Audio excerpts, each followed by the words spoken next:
आज हम अपने प्रिय बच्चों को क्लास 12 सब्जेक्ट केमिस्ट्री में चैप्टर नंबर 2 सॉल्यूशन चर्चा करेंगे। सॉल्यूशन बहुत ही इंपॉर्टेंट चैप्टर है, तो शुरुआत करते हैं। सॉल्यूशन चैप्टर का नाम है सॉल्यूशन किसे कहते हैं। सॉल्यूशन क्या होता है, विलयन की परिभाषा किसे कहते हैं। जब दो या दो से अधिक पदार्थों के समांगी मिश्रण को हम विलयन कहते हैं। दो या दो से अधिक पदार्थों के समांगी मिश्रण को हम विलयन कहते हैं, या समांगी को हम जो है, या फिर से कहें तो दो या दो से अधिक पदार्थों के समांगी मिश्रण को हम विलयन कहते हैं। विलयन के विशेष रूप से दो कंपोनेंट होते हैं, एक विलीय होता है, दूसरा विलायक होता है। विलीय को सोल्यूट कहते हैं और विलायक को सॉल्वेंट कहते हैं। तो विलयन में जिसकी मात्रा, जिस कंपोनेंट की मात्रा अधिक होती है, जो अधिक मात्रा में होता है उसे सॉल्वेंट कहते हैं, और जो कम मात्रा में होता है उसे विलीय कहते हैं। जैसे चीनी और पानी के घोल में पानी जो हमारा है वो अधिक मात्रा में होता है, ये विलायक है, और चीनी हमारा जो है वो विलीय है, यानी सोल्यूट है, ये सॉल्वेंट। इस प्रकार से विलीय और विलायक की परिभाषा दी जाती है। अब हम विलयन की सांद्रता को व्यक्त करने के लिए जो है बहुत सारी चीजें प्रयोग की जाती हैं। विलयन की सांद्रता को व्यक्त करने के लिए कई विधियां हैं, कई प्रोसेस हैं। उसमें हम कुछ महत्वपूर्ण चीजों पर चर्चा करते हैं, जैसे हमारा मोलरता है, मोलरिटी किसे कहते हैं। अब अगर इसको बहुत आसान है, किसी भी एक लीटर विलायक में, 1 लीटर जो है विलयन हो, 1 लीटर विलायक में जो उसके मोलों की संख्या, उस पदार्थ की यौगिक के मोलों की संख्या घुली होती है, उसी को हम मोलरिटी कहते हैं। और इसका सूत्र है, मोलरता बराबर हो जाता है पदार्थ का भार बटे अणु भार, और बटे चाहे ऐसे बटे करिए आयतन लीटर में, या इसको यहां भी कर सकते हैं ऐसे गुणे आयतन लीटर में, या मोलों की संख्या प्रति लीटर मोलरता कहलाती है। ये जो फार्मूले बताए जा रहे हैं, इसका उपयोग जो है न्यूमेरिकल को सॉल्व करने में किया जाएगा। और दूसरा जो है नॉर्मलता किसे कहते हैं भाई? नॉर्मेलिटी क्या होता है, नॉर्मलता किसे कहते हैं? किसी विलयन के 1 लीटर में विलीय पदार्थ के ग्राम तुल्यांक की भार या तुल्यांकों की संख्या जो घुली होती है, उसे हम नॉर्मलता कहते हैं।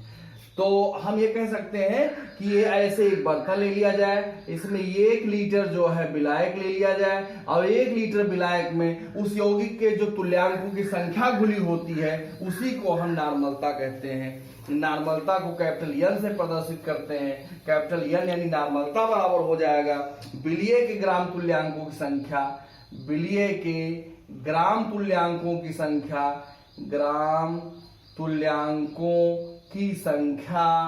बटे तुल्यांकों की संख्या बटे विलयन का आयतन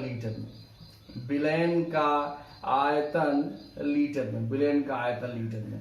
इस तरीके से नॉर्मलता, और एक विशेष फार्मूला है नॉर्मलता निकालने के लिए एक मास्टर फार्मूला उपयोग किया जाता है, बहुत इंपॉर्टेंट है। W बराबर NeV बटे 1000 होता है, जहां W पदार्थ का भार होता है, N नॉर्मलता होता है, E तुल्यांक की भार होता है, V आयतन होता है।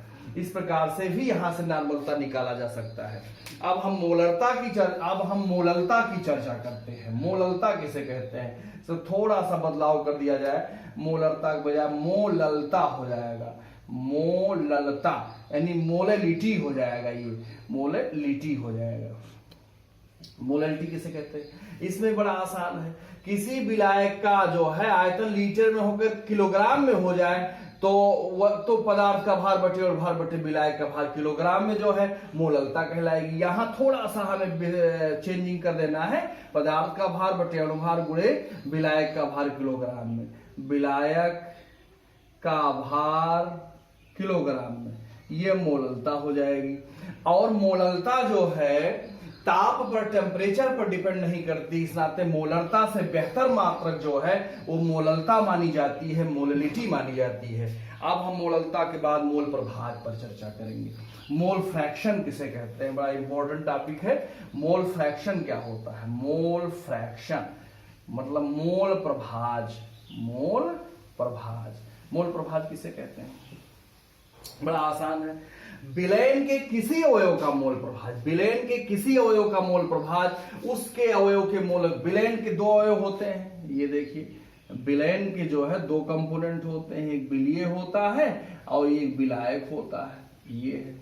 तो विलयन के दो कंपोनेंट है, तो विलयन के किसी अवयव, विलयन के किसी अवयव का मोल प्रभाज उस अवयव के मोलों की संख्या और विलयन के कुल मोलों की संख्या के अनुपात को उस अवयव का मोल फ्रैक्शन या मोल प्रभाज कहते हैं। जैसे हमें जब विलीय का मोल प्रभाज निकालना होगा, विलीय का मोल प्रभाज निकालना होगा तो हम विलीय के मोलों संख्या करेंगे, विलीय के मोलों की संख्या करेंगे बटे विलीय धन विलायक हो जाएगा। ये विलीय धन विलायक नीचे दोनों हो जाएंगे, विलीय धन विलायक के मोलों संख्या हो जाएगी, मोलों की संख्या हो जाएगी।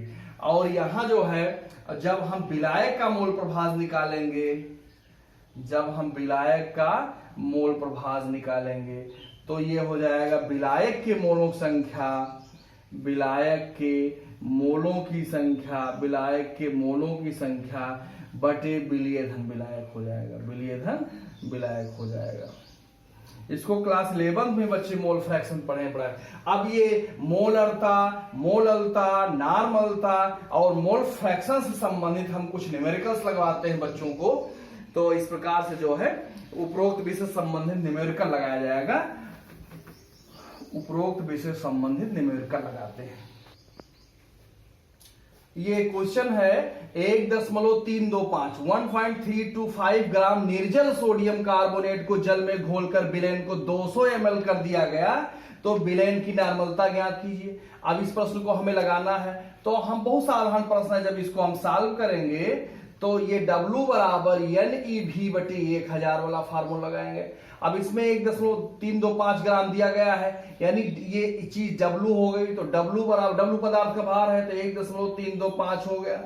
और निर्जल सोडियम कार्बन को जल में घोलकर विलयन को 200 ml कर दिया गया, तो आयतन हमारा 200 ml हो गया। और निर्जल सोडियम कार्बोनेट का जो तुल्यांकी भार है वो 53 होता है, 53 हो गया। तो इस प्रकार से हमें सिर्फ नॉर्मलता, विलयन की नॉर्मलता n निकालना है, n निकालना है। तो ये W गुणे 1000 हो जाएगा बराबर NeV हो गया। जब n निकालेंगे ये यहां चला जाएगा तो n बराबर 1000 गुणे W बटे EV हो जाएगा। वैल्यू रख दें 1000 गुणे W का मान 1.325 है और तुल्यांकी भार जो है इसका 53 होता है। आयतन जो इसका है वो 200 ml है, आयतन 200 ml है। जब इसको हम सॉल्व करेंगे 200 नहीं 250 ml रखा जाए, यहाँ आयतन 250 ml रखा जाए। तो जब 250 रखेंगे तो यहाँ आयतन जो है हमारा ये 250 ml हो जाएगा। 250 ml, यहाँ भी 250 कर दें, 250 ml रखा जाए।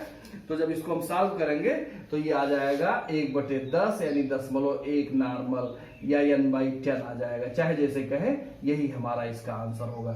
इस प्रकार से अब हम दूसरे क्वेश्चन की चर्चा करते हैं। ये हमारा दूसरा प्रश्न है, 4 ग्राम NaOH को 100 ml जल में घोला गया तो प्राप्त विलयन की मोलरता की गणना कीजिए। हम जानते हैं कि मोलरता बराबर हमारा होता है पदार्थ का भार बटे अणु भार गुणे आयतन लीटर में, गुणे आयतन लीटर में। तो हम इस पर रखें पदार्थ का भार यहाँ 4 ग्राम है, 4 हो गया। अणुभार NaOH का 40 होता है। कैसे अणुभार होता है? सोडियम का 23 होता है, ऑक्सीजन का 16 और हाइड्रोजन का, ये कुल मिलके 40 हो जाते हैं, 40 हो गया। आयतन लीटर में है तो यहाँ लीटर 100 ml है तो 0.1 हो जाएगा। अब इसको हम सॉल्व करेंगे, जब सॉल्व करेंगे तो यहाँ दशमलव के बाद 1 अंक दिखाई दे रहा है, दशमलव कट गया, 40 से 40 करेंगे 1 मोल लीटर आ गया, 1 मोल प्रति लीटर आ गया। ये हमारा आंसर हो गया। अब हम मोल प्रभाज पर चर्चा करें तो मोल प्रभाज का भी एक सवाल देखते हैं। मोल प्रभाज, क्वेश्चन नंबर जो हमारा 3 है, क्वेश्चन नंबर 3 मोल प्रभाव से संबंधित है। ये 46 ग्राम एथिल कोहल, 46 ग्राम एथिल अल्कोहल तथा 36 ग्राम जल के मिश्रण में दोनों का मोल प्रभाव बताइए। हमारा प्रश्न है 46 ग्राम एथिल कोहल तथा 36 ग्राम जल के मिश्रण में दोनों का मोल प्रभाव ज्ञात कीजिए। तो 46 ग्राम एथिल कोहल और 36 ग्राम जल, तो यहां हम जानते हैं पहले दोनों के मोलों की संख्या निकालनी पड़ेगी, मोलों की संख्या निकालनी पड़ती है। तो पहले एथिल कोहल का निकालते हैं। एथिल कोहल के मोलों संख्या, पदार्थ का भार 46 हो गया और इसका अनुभार भी 46 होता है। कैसे 46 होगा, C2H5OH का निकालेंगे तो 12 दूनी 24 हो जाएगा, 5 एकम में 5 हो गया, इसका 16, इसका 1, टोटल जोड़ने पर 46 ही आएगा। तो ये मोलों संख्या 1 मोल हो गया। और जब हम जल का निकालेंगे, जल के मोलों संख्या निकालेंगे, जल के मोलों की संख्या निकालेंगे तो ये हो जाएगा, इसमें पदार्थ का भार 36, इसका अनुभार 18 होता है, 2 मोल हो गया। अब जिसका हमें मोल प्रभाव निकालना है उसके मोलों संख्या ऊपर रख देंगे और नीचे कुल मोलों संख्या रख देंगे, यानी एथिल कोहल का हो जाएगा। एथिल कोहल का मोल प्रभाव बराबर हो जाएगा, एथिल कोहल का मोल प्रभाव बराबर एथिल कोहल के मोलों संख्या 1 हो गई और नीचे कुल मोलों संख्या 1-2, तो ये हो गया 1/3। इसी प्रकार जल का मोल प्रभाव निकालेंगे, जब हम जल का मोल प्रभाव निकालेंगे तो जल के मोलों संख्या ऊपर हो जाएगी, यानी 2/3 हो जाएगा। आप एक उदाहरण हम और लेते हैं मोल प्रभाव का। तो एक सवाल और मोल प्रभाव का देखना है, तो इसमें जो है देखते हैं हम, सवाल नंबर 4 हमारा हो जाएगा। तो इसमें जो है हम करते हैं 90 ग्राम जल, 90 ग्राम वाटर में 4 ग्राम NaOH मिलिए, 4 ग्राम NaOH मिलिए। 90 ग्राम जल में 4 ग्राम NaOH मिलिए है। तो यहां हमें जो है NaOH का मोल प्रभाव निकालना है, इसका मोल प्रभाव हमें निकालना है। तो अब 90 ग्राम जल में 4 ग्राम NaOH मिलिए है, तो NaOH का मोल प्रभाव निकालना है। तो दोनों के मोलों संख्या निकाल लेते हैं। तो जब जल के मोलों संख्या निकालेंगे तो 90/18 हो जाएगा, यानी 18 पंचे 90, 5 हो गया। और जब NaOH का निकालेंगे, NaOH के मोलों संख्या निकालेंगे तो यहाँ 4 है, 4/40 हो गया, यानी 1/10 हो गया, यानी 10.1 हो गया, ये हो गया। अब हम दोनों के मोलों संख्या आ गई। अब जिसका मोल प्रभाव निकालना है, NaOH का मोल प्रभाव निकालना है, मान लेते हैं NaOH का मोल प्रभाव निकालना है, तो NaOH के मोलों संख्या ऊपर रख देंगे, 10.1 ऊपर हो गया, और बटे कुल मोलों संख्या दोनों जोड़ दीजिए, 5 और प्लस 10.1 जोड़ेंगे तो 5.1 हो जाएगा, अभी 5.1 हो गया, 10.10 कट गया, यानी 1/51 आ गया। अब अगर हमें जल का भी मोल प्रभाव निकालना हो, मान लेते हैं, तो जल का मोल प्रभाव निकाल लेंगे जब हम, तो जल के मोलों संख्या ऊपर हो जाएगी, यानी 5 हो गया, और नीचे जो है 5.1 रहेगा ही, नीचे वही रहेगा। अब ये 10 कट गया तो ये 50/51 हो गया, ये हमारा जल का मोल प्रभाव आ गया। अब विद्यार्थियों को ये तो हमने उदाहरण में नमूने में बता दिया है, और अधिक सवाल हम उनको व्हाट्सएप जो है व्हाट्सएप नंबर से उपलब्ध करा देंगे। ये व्हाट्सएप नंबर है आपका, व्हाट्सएप नंबर 99, यहां लिख देता हूं व्हाट्सएप नंबर, ये व्हाट्सएप नंबर है, व्हाट्सएप नंबर 9984657349 है, और दूसरा नंबर है 6307949393। ये 2 व्हाट्सएप नंबर, इनसे सवाल उपलब्ध करा दिए जाएंगे। और फिर अगले वीडियोस में हम विलयन के अन्य टॉपिक को लेकर के उपस्थित होंगे।